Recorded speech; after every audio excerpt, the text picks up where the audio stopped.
राय नहीं है कि मैं खुश नहीं हूँ।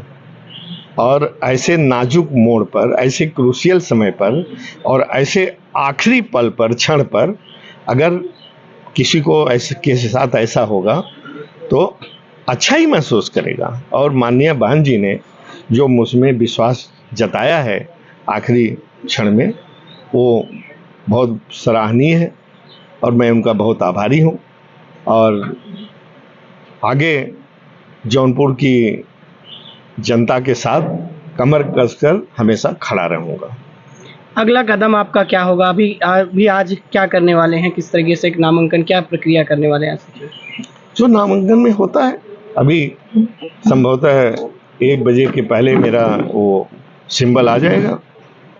1 बजे का टाइम रखा है आसपास, थोड़ा मोड़ी देर भी हो सकती है। हम बहुत साधारण ढंग से जाएंगे।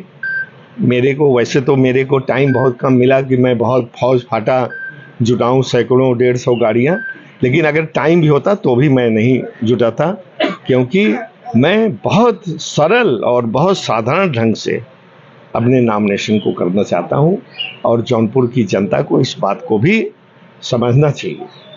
सांसद जी, आप वर्तमान में सांसद थे, फिर आपका टिकट काट करके उन्होंने श्रीकला को दे दिया, क्या कारण रहा होगा? नहीं, मेरा टिकट, इसके पीछे एक बैकग्राउंड है। मैं खुद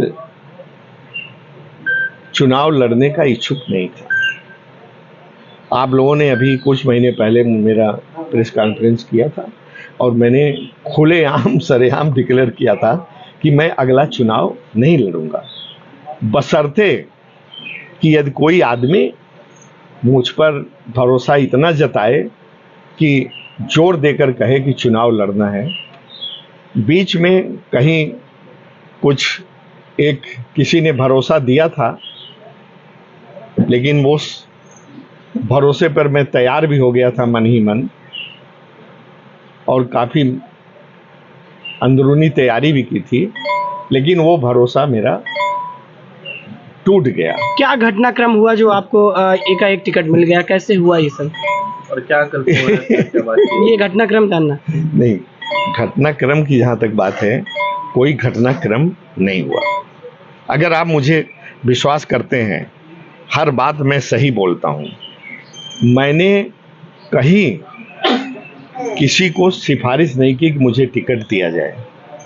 आप इस पर विश्वास करें या न करें, मैं आज सुबह बाहर निकलने वाला था, बल्कि वरुणा से मेरा रिजर्वेशन था। सुबह चला जाता मैं और लखनऊ से फिर मैं चला जाता बाहर बॉम्बे। लखनऊ में कुछ काम था, लेकिन रात को मैं इसलिए जल्दी सो गया था कि 5 बजे उठ करके ट्रेन पकड़ूं।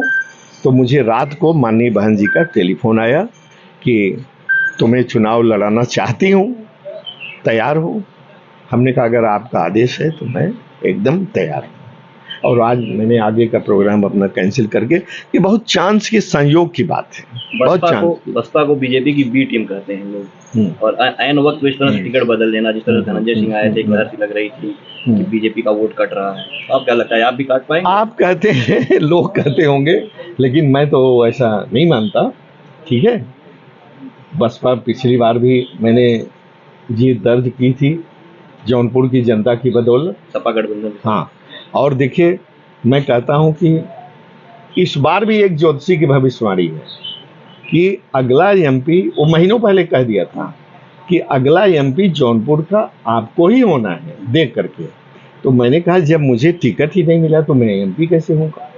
तो उसने कहा कि अब इसके बारे में तो मैं नहीं कर सकता, लेकिन मेरा गणित, मेरी विद्या यही कहती है। और जब मैंने फिर टेलीफोन किया, कल टिकट का, आज आखिरी नॉमिनेशन की कलिट किया, कि हमने कहा कि आप तो कह रहे थे तो अगला एमपी मुझे होना है, तो और आज कल लास्ट डे है, अभी तक कहीं से कोई सुगबुगाहट नहीं है तो उसकी बात तो मुझे लगता है कि सही होती दिख रही है मुझे, क्योंकि 1 बजे मुझे एकाएक माननीय बहन जी का टेलीफोन आया और मुझे कहा गया कि मैं आपको लड़ा।